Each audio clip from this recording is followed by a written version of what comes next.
In 5 minutes, you achieve this amazing creamy banana dessert. Very easy, so simple, delicious, and I hope you're going to give it a try. Let's get started. So these are my bananas. I'm using 3 medium-sized bananas, and then I cut mine into smaller pieces, and then I kept it aside.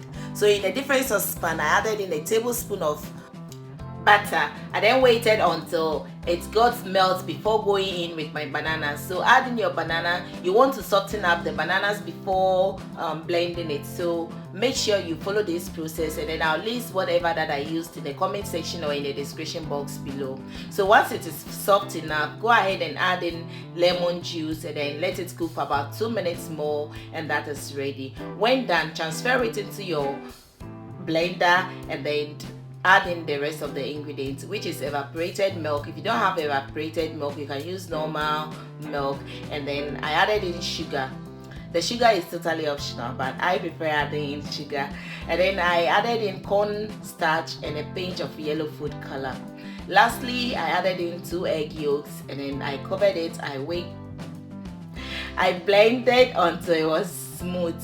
Once it is smooth, transfer it into your saucepan and then cook it until it is creamy. So basically this is our creamy banana. All you have to do is to add in, whip your cream, and you are good to go. So as you can tell from the video, this is very easy, simple recipe, and I hope you're going to give it a try. Keep stirring until it is creamy like this. Once it comes to a boil, transfer it into a different bowl, cover the surface with a clean film, and then let it cool down completely. In the meantime, you can go ahead and whisk your cream.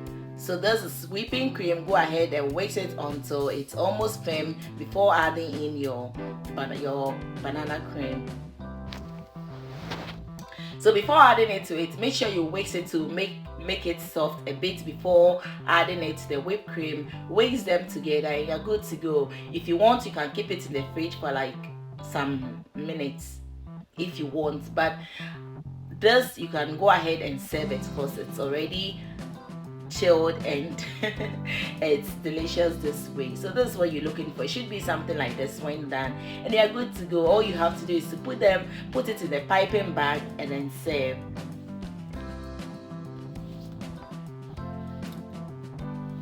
I hope you really enjoyed watching this video. If you like this amazing recipe, why don't you give me a credit by giving this video a thumbs up, share, comment, subscribe to my channel if you haven't already. Follow my page, and guys, is this not beautiful? Is this not presentable? See you in my next video. Till then, bye bye. Love you all and stay blessed. Wow, and as always, enjoy.